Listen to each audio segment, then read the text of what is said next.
The small talk. Everybody dreads the small talk.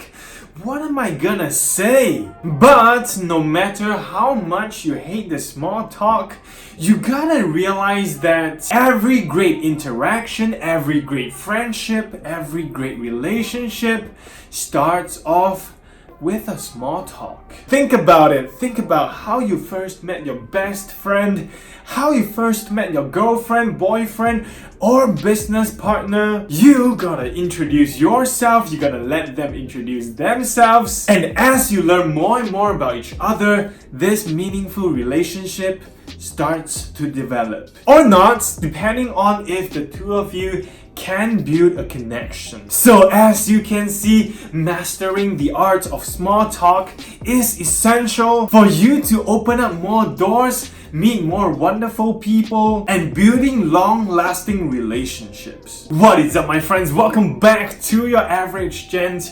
My name is Evan, and in today's video, I'm gonna give you 5 super simple ways to start a conversation and to initiate a small talk like a pro. Now, the first way, and also the best way in my opinion, to start a conversation with anyone is just to be straightforward and introduce yourself. Hi, I don't think I've met you yet. My name is Evan. This works exceptionally well if you are in a social environment where everyone is expecting to meet new people. For example, networking events, weddings, or parties. This approach shows that you are direct, you are someone who knows what he or she wants, and it just shows confidence. The second way to start a conversation is what I call giving a situational comment. And that is to comment on something around you. Just talk about your surroundings. For example, if you are in a networking event and if a speaker just finished his or her speech, you can comment something like, "Wow, I really agree or disagree on what he or she just said." And then the other person can be like, "Oh yeah, I fully agree with you." Or the other person can be like, "Nah, I don't think so. I disagree." And then you can just continue your conversation from there. A quick tip for this type of conversation starter is try not to comment on something that is negative, like, "Oh man, this place is so crowded," or "Oh man, the food is just awful, right?" Because this can come off as whiny and people generally doesn't want to be around negative people. Try to comment on something that is positive, like, "Wow, such a great speech," or "Wow, the music is lit." Or you can comment on something that is funny or absurd. Just don't sound like you are complaining. What I like about this conversation starter is that it's totally spontaneous and it makes the conversation that follows very natural. And if the person agrees with your comment, you instantly build rapport. If the person doesn't agree with your comment, you can ask why, and it could lead to some interesting conversation, which you gain new perspective. Now, the third way to start a conversation is by asking a question, specifically a situational question. This is a great way to get the other person talking and for you to learn more about the other person. For example, if you are at a networking event or if you are at a party, you can ask, "So, what brought you here?" Or, "So, how do you know the host?" Or you can ask, "So, what do you think about this event or this place?" If you're at a bar or restaurant, you can ask,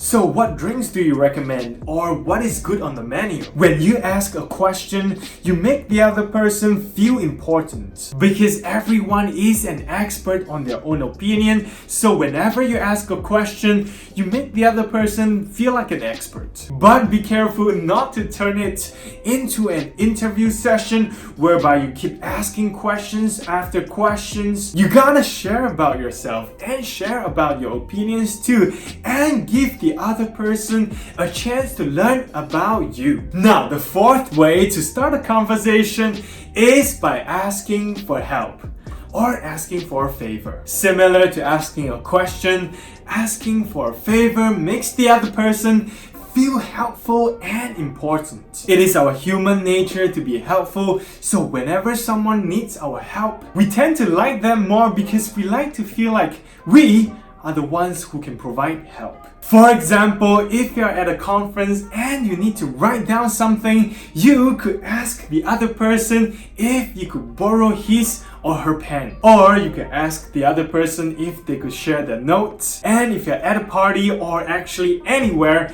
you could ask the person who you want to talk to help you take a photograph. And then after that, you can follow up by saying, hey, thanks for your help. By the way, how do you find the event? Or how do you find the party? And bam, you just effortlessly started a conversation. Last but not least, the fifth way to start a conversation is by giving a compliment. Everybody loves compliments because compliments just make people feel good. You could compliment on their outfit or their shoes. Man, what a sick looking pair of sneakers. Where did you get them? You can also compliment on things that people has done. Man, I totally agree with your point on this and this. And by the way, my name is Evan. Or if you're meeting the event organizer, you can be like, man, such a great event. How did you manage to pull this off? But there's a caveat, right? You shouldn't force a compliment if there's nothing to compliment on. Your compliment must be genuine. People can tell if you're just bullshitting them. And that would just make you come off as very disingenuous. Compliments is an art form. I did a video on how to compliment like a pro. I'll link it down in the description below, so be sure to check it out. So there you go, the 5 super simple ways to start a conversation with anyone. I'll leave the summary over here. And that is it for this week's video. If you like this video, make sure to smash that thumbs up button below. Subscribe if you haven't done so already. And as always, my friends, I will see you guys next week.